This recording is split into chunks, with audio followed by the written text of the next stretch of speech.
కొంబం అనిల్ కుమార్ రెడ్డి భువనగిరి ప్రభుత్వ ఆసుపత్రి సందర్శించారు. విద్యుత్ అంతరాయం కలిగిన దానిపై సూపరింటెండెంట్తో కలిసి మీడియాతో మాట్లాడారు.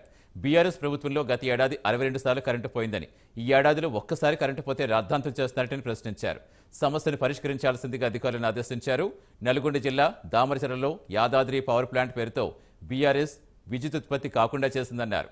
బొగ్గు గనులు ఉండాల్సిన చోట పవర్ ప్లాంట్ పెట్టాలని, కానీ బొగ్గు గనులు లేని చోట పవర్ ప్లాంట్ పెడితే ఉత్పత్తి ఎలా అవుతుందో తెలియని స్థితిలో బీఆర్ఎస్ ఉందని విమర్శలు గుప్పించారు.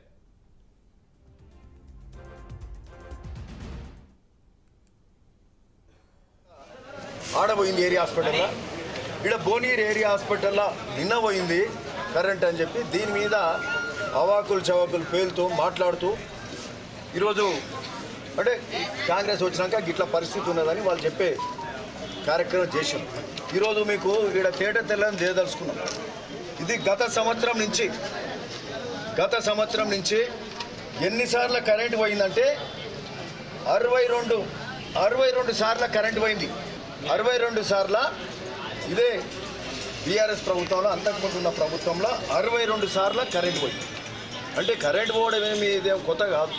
పర్టికులర్గా ఎండాకాలంలో గాలి వానలకు ఏదైనా ఎక్విప్మెంట్ ఫెయిల్ అయినప్పుడు ఒక్కొక్కసారి ఇబ్బంది అవుతుంది.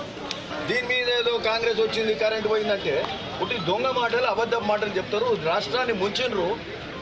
అక్కడ యాదాద్రి పవర్ ప్లాంట్ పేరు మీద 1000 కోట్లు పెట్టిరు. ఆ పవర్ ప్లాంట్ కంప్లీట్ కూడా కాదు. పవర్ ప్లాంట్ ఏడ పెట్టాలి?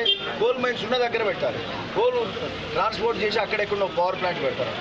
ఆడ జగదీష్ రెడ్డి ఇట్లాంటి వాళ్ళు దోసుకోవడానికి, ఈ ముఖ్యమంత్రి దోసుకోవడానికి ఆడ పవర్ ప్లాంట్ పెట్టిరు. ఆ పవర్ ప్లాంట్ కంప్లీట్ కాదు. 1000 కోట్లు పెట్టిరు, పవర్ ప్లాంట్ కంప్లీట్ కాదు. కరెంట్ ఏమో బయటి రాష్ట్రాలకు వెళ్ళి, అంటే ప్రైవేట్ ఉత్పత్తిదారులు కానీ బయటి రాష్ట్రాలకు వెళ్ళి 7 రూపాయలు, 8 రూపాయలు, 9 రూపాయలకు కూడా కరెంట్ కొన్నారు. 2 రూపాయలకు కరెంట్ దొరుకుతుంది. 2-2.5 బయట ఇది నేషనల్ పవర్ గ్రిడ్ నుంచి దొరుకుతుంది. వీళ్ళు 8 రూపాయలు, 9 రూపాయలు పెట్టి కొన్నారు. కొన్ని కూడా మరి రాష్ట్రాన్ని మళ్ళా ముంచిర్రు, అడ్డగోలు ప్రాజెక్టులు కొట్టిర్రు. అప్పులల్లా ఈ తెలంగాణ రాష్ట్రాన్ని చేసి ఈరోజు కరెంట్ అంటే ఇప్పుడే కొత్తగా పోయిందని మనను ఈరోజు నూతనంగా వచ్చిన కాంగ్రెస్ ప్రభుత్వాన్ని అంటున్నారు. కరెంట్ అక్కడ